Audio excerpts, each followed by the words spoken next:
So guys, കഴിഞ്ഞ പ്രാവശ്യം നമ്മൾ കേതൻ അഗർവാൾ മരിച്ചതിൻ്റെ ഡീറ്റെയിൽസ് അല്ലെങ്കിൽ മർഡർ നടന്നതിൻ്റെ ഡീറ്റെയിൽസും കാര്യങ്ങളൊക്കെ നമ്മൾ സോഷ്യൽ മീഡിയയിൽ ഇൻസ്റ്റാഗ്രാമിലൊക്കെ ഇട്ടിട്ടുണ്ടായിരുന്നു. സോ അതിൻ്റെ അടിസ്ഥാനത്തിൽ നടന്ന ഇൻവെസ്റ്റിഗേഷൻ്റെ ഡീറ്റെയിൽസാണ് പറയാൻ ഉദ്ദേശിക്കുന്നത്. പലരും സോഷ്യൽ മീഡിയയിലൊക്കെ കണ്ടിട്ടുണ്ടായിരിക്കും, എന്നാലും നമ്മളൊന്ന് പറയുന്നതേ ഉള്ളൂ. കേതൻ മരിക്കുന്നത് അല്ലെങ്കിൽ തള്ളിയിട്ട് കൊല്ലുമ്പോഴത്തേക്ക് ആ സ്പോട്ടിൽ അന്ന് പോലീസ് വരുമ്പോഴത്തേക്ക് ആക്സിഡൻ്റലി അവൻ തെന്നി വീണ് മരിച്ചതാണെന്നാണ് ആദ്യം സിയ പറഞ്ഞത്.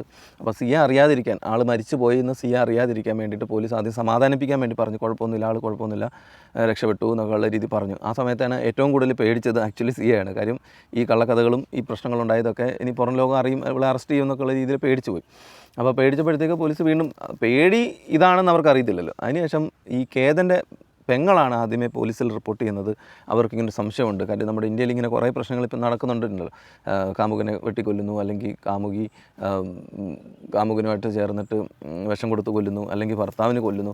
അങ്ങനെ കുറേ വാർത്തകൾ വരുന്നതിൻ്റെ അടിസ്ഥാനത്തിലാണ് കേതൻ്റെ പെങ്ങൾ ഇതുപോലൊരു കംപ്ലയിൻറ്റ് കൊടുത്തു പോലീസിന്. ഇങ്ങനെ ഞങ്ങൾക്ക് ഒരു ഡൗട്ട് ഉണ്ടെന്ന് പറഞ്ഞിട്ട്. ഡൗട്ടിൻ്റെ കാര്യം എന്ന് പറഞ്ഞു കഴിഞ്ഞാൽ ഇതിന് മുൻപും പലതവണയും അവർ ഈ പറഞ്ഞ സ്പോട്ടിൽ പോകുന്നുണ്ട്. അപ്പോൾ കേതൻ്റെ അച്ഛൻ ചോദിക്കുന്നുണ്ട്, എന്തിനാണ് നിങ്ങൾ വീണ്ടും വീണ്ടും അതേ സ്ഥലത്ത് തന്നെ പോകുന്നത്, നമുക്ക് ഏതെല്ലാം സ്ഥലം കറങ്ങാനുണ്ട് എന്നുള്ള രീതിയിലൊക്കെ പറഞ്ഞപ്പോഴത്തേക്ക് സിയയ്ക്ക് ഭയങ്കര ഇഷ്ടമാണ് ആ സ്പോട്ട്, അതുകൊണ്ടാണ് അവിടെ പോകുന്നതെന്നാണ് പറഞ്ഞത്. അതുകൂടാതെ 5-ാം തീയതി, അത് ജൂൺ 5-ാം തീയതി അവർ ഇന്തോനേഷ്യയിൽ ബാലിയിൽ പോകാനിരുന്നതാണ്. ബാലിയിൽ പോകാൻ വേണ്ടി എയർപോർട്ട് വരെ ചെന്നപ്പോഴാണ് കേതൻ്റെ പാസ്പോർട്ട് മാത്രം അവിടെ മിസ്സായിപ്പോയി. അപ്പോൾ അതിനും അവർക്കൊരു ഡൗട്ട് അടിച്ചു. അതിനുശേഷം അവർ വീണ്ടും വന്നു. വീണ്ടും അവർ 6-ാം തീയതി വീണ്ടും പോകാനിരുന്നു. എന്തൊക്കെയോ കാരണങ്ങൾ കൊണ്ട് അവിടെ അത് മിസ്സായിപ്പോയി, പോകാൻ പറ്റിയില്ല. അതിനുശേഷമാണ് 18-ാം തീയതി അവിടെ കൊണ്ടുപോയിട്ട് ആളെ കൊന്നത്. അപ്പം പോലീസ് സിയയുടെ ഫോണും കാര്യങ്ങളൊക്കെ പരിശോധിച്ചപ്പോൾ ആദ്യ സ്പോട്ടിൽ തന്നെ അവർക്ക് മനസ്സിലായി ഇതുപോലെ ചേതൻ എന്ന് പറഞ്ഞൊരു വ്യക്തി അടുത്തൊരു ഷോപ്പ് നടത്തുന്ന വ്യക്തിയായിട്ട് പ്രേമമായിരുന്നത്. അപ്പോൾ നമ്മൾ ആലോചിക്കും, ഇപ്പോൾ ഒരുപാട് ആളുകൾ കല്യാണം കഴിക്കാനൊക്കെ നോക്കുന്നുണ്ട്. എല്ലാവരുടെയും കുട്ടിക്കാലം തൊട്ട് ആണുങ്ങളെ പറഞ്ഞ് മനസ്സിലായിപ്പിച്ചേക്കുന്നത്, നീ നല്ലൊരു ജോലി വേണം, നല്ലൊരു സാമ്പത്തികം വേണം, എന്നാലേ നമുക്ക് കല്യാണം കഴിക്കാൻ പറ്റുള്ളൂ എന്നൊക്കെ പറഞ്ഞു. അപ്പോൾ നമ്മളൊന്ന് ആലോചിച്ച് നോക്കണം, ഈ 600 കോടി ആസ്തിയുള്ള യുവ സംരംഭകനായിട്ടുള്ള ഈ കേതനെ കളഞ്ഞിട്ടാണ് അടുത്തൊരു ഷോപ്പ് കീപ്പറുമായിട്ടുള്ള ഈ ചേതനുമായിട്ട് നമുക്ക് പ്രേമം ഉണ്ടായത്. ഓക്കെ, ശരി, പ്രേമം ആരോടും ഉണ്ടാവാം. അങ്ങനെയാണെങ്കിൽ കേതനെ വേണ്ട, എനിക്ക് ചേതനെ മതി എന്ന് നമുക്ക് തുറന്നു പറഞ്ഞാൽ മതി. അതാണ് പോലീസ് ആദ്യം ചോദിച്ചത്. നമുക്ക് എല്ലാവർക്കും ഉണ്ടാകുന്ന ഡൗട്ടാണ്, എൻ്റെ കമൻറ്റിൽ ഏറ്റവും കൂടുതൽ ആൾക്കാർ ചോദിച്ചിട്ടുള്ളതാണ്. എന്നാൽ പിന്നെ ഇവർക്ക് തുറന്നു പറഞ്ഞാൽ പോരെ, എനിക്ക് അവനെ കല്യാണം കഴിക്കാൻ പറ്റില്ല, വേറൊരാളെ ഇഷ്ടമാണെന്നുള്ളത്. അപ്പം സിയ പറഞ്ഞിട്ടുള്ള മറുപടിയാണ്, ഒരാളെ വേണ്ട, ഇഷ്ടമല്ല എന്ന് പറയുന്നതിലും ഏറ്റവും എളുപ്പമാർഗ്ഗമാണ് അവനെ ഒഴിവാക്കുക അല്ലെങ്കിൽ കൊല്ലുക എന്നുള്ളതാണ്. ആ ഒരു മറുപടി എന്തായാലും ഇന്ത്യ മൊത്തം ആൾക്കാർ, പ്രത്യേകിച്ച് ആണുങ്ങൾ ഷോക്കായിരിക്കുകയാണ്. അതുകൂടാതെ കേതൻ്റെ കയ്യിൽ നിന്ന് 1 കോടി രൂപയോളം ഷോപ്പിങ്ങിനായിട്ടും മറ്റു ആവശ്യങ്ങൾക്കായിട്ട് ഈ സിയ മേടിച്ച് ഈ ചേതൻ്റെ കൊടുത്തിട്ടുണ്ടായിരുന്നു. അപ്പോൾ അത്രയും അപ്ഡേറ്റാണ് വന്നിട്ടുള്ളത്. അതിനുശേഷം വന്ന ഏറ്റവും പുതിയ അപ്ഡേറ്റുകളാണ്, കഴിഞ്ഞ 6 മാസമായിട്ട് ഈ കേതനെ കൊല്ലാൻ വേണ്ടിയിട്ട് ഈ സിയയും ചേതനും കൂടി ഒരുപാട് പ്ലാനിങ് നടത്തിയിട്ടുണ്ടായിരുന്നു. ഈ പ്ലാനിങ് ഒന്നും ഫോണിൽ കൂടെ അല്ലായിരുന്നു ഇവർ സംസാരിച്ചുകൊണ്ടിരുന്നത്. കൂടാതെ ഇവർ ഇൻസ്റ്റാഗ്രാമിൽ, അതായത് ഫേക്ക് ഒരു സിം ഉണ്ടാക്കി, അതിനുശേഷം ഇൻസ്റ്റാഗ്രാം അക്കൗണ്ട് ഉണ്ടാക്കി, ആ അക്കൗണ്ടിലൂടെയാണ്, ഈ ഫേക്ക് അക്കൗണ്ടിലൂടെയാണ് ഇവർ തമ്മിൽ സംസാരിച്ചുകൊണ്ടിരുന്നത്. ഇതൊന്നും കണ്ടുപിടിക്കാൻ ഈ 6 മാസത്തെ കള്ളത്തരം കണ്ടുപിടിക്കാനൊക്കെ പോലീസിന് 1-2 ദിവസത്തെ സമയം മതിയായിരുന്നു. ആക്ച്വലി ഇതിനകത്ത് പൊളിറ്റിക്കൽ ഒന്നും ഇല്ലാത്തതുകൊണ്ട് പോലീസിനും വലിയ പ്രഷറൊന്നും മേളിയുന്നില്ല കണ്ടുപിടിക്കാൻ. സംഭവം നമ്മുടെ നാട്ടിൽ ഒരുപാട് തെളിയിക്കപ്പെടാത്ത കേസുകളൊക്കെ ഉള്ളത് എന്തിനാണെന്ന് വെച്ചാൽ, മേളിൽ നിന്ന് പൊളിറ്റിക്കൽ പ്രഷർ ഒരുപാട് വരുന്നതുകൊണ്ടാണ് ആക്ച്വലി ഈ പല കേസുകളും നമ്മുടെ നാട്ടിൽ തെളിയാത്തത്. അല്ലെങ്കിൽ നമ്മുടെ നാട്ടിലെ പോലീസൊക്കെ പുഷ്പം പോലെ എല്ലാ കാര്യങ്ങളും തെളിയിച്ച് കൊണ്ടിരുന്ന കാര്യമാണ്. സോ പറഞ്ഞു വരുന്നത്, കഴിഞ്ഞ 6 മാസമായിട്ട് ഇവർ തമ്മിൽ ഇതിനെപ്പറ്റി സംസാരം ഉണ്ടായിരുന്നു. മാത്രമല്ല ഈ സിയ കഴിഞ്ഞ കുറേ നാളുകളായിട്ട് ഇവർ ഡാർക്ക് വെബിൽ കയറി സെർച്ച് ചെയ്തുകൊണ്ടിരിക്കുകയാണ്, ഒരാളെ എങ്ങനെ കൊല്ലാമെന്നുള്ള രീതിയിൽ സെർച്ച് ചെയ്തുകൊണ്ടിരിക്കുകയായിരുന്നു. അതുകൂടാതെ ഈ സിയ പല അഭിഭാഷകരുമായിട്ട് സംസാരിച്ചു, എനിക്ക് ഇങ്ങനെ ഒരു മർഡർ കേസ് ഉണ്ടായിക്കഴിഞ്ഞാൽ എങ്ങനെ നമ്മൾ അതിൽ നിന്ന് ഊരി രക്ഷപ്പെടാമെന്നുള്ള രീതിയിലൊക്കെ സംസാരങ്ങൾ നടന്നിട്ടുണ്ട്. അതിൻ്റെ തെളിവുകളൊക്കെ വന്നിട്ടുണ്ടായിരുന്നു. എന്തു തന്നെ ആയാലും പോലീസിൻ്റെ ചോദ്യം ചെയ്യലിൽ ഈ സിയ കുറ്റസമ്മതം നടത്തിയിട്ടുണ്ട്. അതായത് സിയ ഇവനുമായിട്ട് ചേർന്നിട്ട് കൊന്നതാണെന്ന് സിയ തുറന്നു പറഞ്ഞു കഴിഞ്ഞു. അപ്പോൾ തുറന്നു പറഞ്ഞു കഴിഞ്ഞപ്പോഴത്തേക്ക് അപ്പോൾ നമ്മളെല്ലാവരും കരുതും, രക്ഷപ്പെട്ട് ഇനി അങ്ങനെ അവളെ പോലീസ് പിടിച്ചുകൊണ്ട് അറസ്റ്റ് ചെയ്തുകൊണ്ട് പോകുമെന്നൊക്കെ. പെട്ടെന്നൊരു ട്വിസ്റ്റ് ഉണ്ടായി. സിയെ രക്ഷിക്കാൻ വേണ്ടിയിട്ട് ഒരു വക്കീൽ വന്നു. പണ്ട് ഗോവിന്ദൻ ചാമിയുടെ പ്രശ്നം ഉണ്ടായപ്പോഴും നമ്മൾ കണ്ടിട്ടുണ്ട് ആളൂർ വക്കീൽ വന്നിട്ടുള്ള കേസുകളൊക്കെ.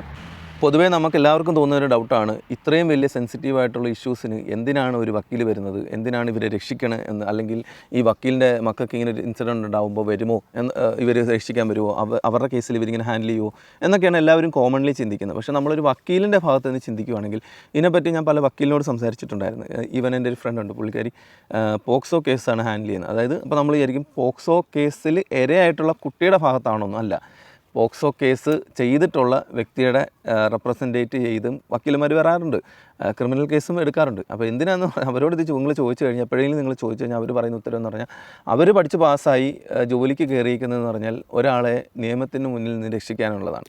ഇങ്ങനെ ക്രിമിനൽ കുറ്റം ചെയ്യുന്നവരെ എല്ലാ കേസുകളും അവരെടുക്കാതിരുന്നു കഴിഞ്ഞാൽ, ഇപ്പം ഞാനൊരു അഡ്വക്കേറ്റാണ്, ഞാനിത് ഈ കേസ് ഹാൻഡിൽ ചെയ്യുന്നില്ല, എനിക്ക് ചെയ്യാൻ പറ്റില്ല എന്ന് പറഞ്ഞു കഴിഞ്ഞാൽ അടുത്തൊരാൾ കേസെടുക്കും. അപ്പോൾ അടുത്തൊരാൾ കേസെടുത്തു കഴിഞ്ഞാൽ അപ്പോഴും മറ്റവൻ രക്ഷപ്പെടും, നമുക്ക് കിട്ടാനുള്ള പൈസ പോയി. അപ്പം അങ്ങനെ നോക്കുവാണെങ്കിൽ പഠിച്ച് പാസ്സായി നിൽക്കുന്ന ഒരാൾക്ക് ജോലി ചെയ്യാൻ പറ്റാത്ത അവസ്ഥയായി പോകത്തില്ലേ? അതുകൊണ്ടാണ് ഈ വക്കീലന്മാർ കേസെടുക്കുന്നത്. അടുത്ത കാര്യം എന്ന് പറഞ്ഞാൽ, കേതൻ അഗർവാളിൻ്റെ മരണത്തിൽ സിയ രക്ഷപ്പെടും എന്നാണ് ഉറപ്പിച്ച് അഡ്വക്കേറ്റ് പറയുന്നത്. അപ്പം എല്ലാവർക്കും ഉണ്ടാകുന്ന ഡൗട്ടാണ്, എന്തുകൊണ്ടാണ് പോലീസിനോട് ഓൾറെഡി അവൾ കൺഫ്യൂസ് ചെയ്ത് കഴിഞ്ഞു, ഇങ്ങനൊരു കേസ് ഉണ്ടായത് ഞാനാണ് അവനെ കൊന്നതെന്ന് അവൾ കൺഫ്യൂസ് ചെയ്ത് കഴിഞ്ഞ കേസിൽ പോലും അവളെങ്ങനെ രക്ഷപ്പെടും, അതിനൊരു തെളിവുണ്ടല്ലോ എന്ന് പറഞ്ഞിട്ട്. സോ അങ്ങനെ ഒരു പ്രശ്നത്തിൻ്റെ നമ്മുടെ ഒരു അല്ലെങ്കിൽ ഒരു കോടതിയിലെ അല്ലെങ്കിൽ നമ്മുടെ നിയമത്തിലെ ഒരു ലൂപ്പ് ഉള്ളതെന്ന് പറഞ്ഞാൽ, പോലീസിൽ കുറ്റം സമ്മതിച്ചത് കോടതിയിൽ വന്നിട്ട് മാറ്റി പറഞ്ഞു കഴിഞ്ഞാൽ അതാണ് അവിടെ തെളിവായിട്ട് എടുക്കുന്നത്. ഫോർ എക്സാമ്പിൾ, പോലീസ് സ്റ്റേഷനിൽ നമ്മൾ പറയുന്ന ഒരു കാര്യം അത് വേണമെങ്കിൽ പോലീസുകാർ ഇവരെ പേടിപ്പിച്ചോ അടിച്ചോ ഇടിച്ചോ മാനിപ്പുലേറ്റ് ചെയ്തുണ്ടാക്കിയതായിരിക്കാം. പക്ഷേ കോടതിയുടെ മുന്നിലാണ് ഇവളിത് സമ്മതിച്ചിട്ടുണ്ടായിരുന്നെങ്കിൽ അത് അവൾ അതിൽ നിന്ന് ഊരി വരത്തില്ല, ആ കേസ് ആയിട്ട് അല്ലെങ്കിൽ അതിൻ്റെ വിധിയായിട്ട് അവൾ മുന്നോട്ട് പോയനെ.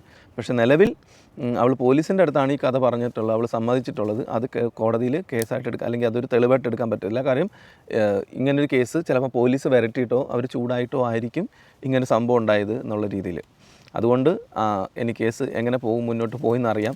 എന്തു തന്നെ ആയാലും സിയയുടെ വീട്ടുകാർ സിയയുടെ തന്നെ എതിർപ്പിൽ നിൽക്കുകയാണ്. മാക്സിമം ശിക്ഷ കിട്ടണം എന്നുള്ള രീതിയിലാണ് ഇപ്പം നിലവിൽ പറയുന്നത്. ചിലപ്പോൾ മാനസികമായിട്ട് ഉള്ളിൻ്റെ ഉള്ളിൽ ചിലപ്പോൾ അവർക്ക് അവളുടെ മോളോടുള്ള ഒരു സ്നേഹവും കാൽസല്യവും ഒക്കെ കാണുമായിരിക്കും.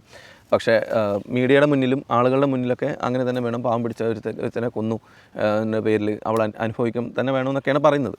എന്തായാലും വരും ദിവസങ്ങളിൽ കാണാം എന്താണ് പുതിയ അപ്ഡേറ്റും കാര്യങ്ങളൊക്കെ ആയിട്ട്. സ്വതൻ ബൈ, താങ്ക് യു. അപ്പോൾ ഓർക്കുക, നമ്മുടെ നാട്ടിലെ ആണുങ്ങൾ പ്രത്യേകിച്ച് ശ്രദ്ധിക്കുക, നിങ്ങൾ ഒരാളെ കല്യാണം കഴിക്കുമ്പം മാക്സിമം ശ്രദ്ധിക്കുക. എല്ലാ കാര്യങ്ങളും എങ്ങനെ ശ്രദ്ധിക്കണമെന്നൊന്നും എനിക്ക് പറയാറില്ല, നിങ്ങൾ ശ്രദ്ധിക്കുക.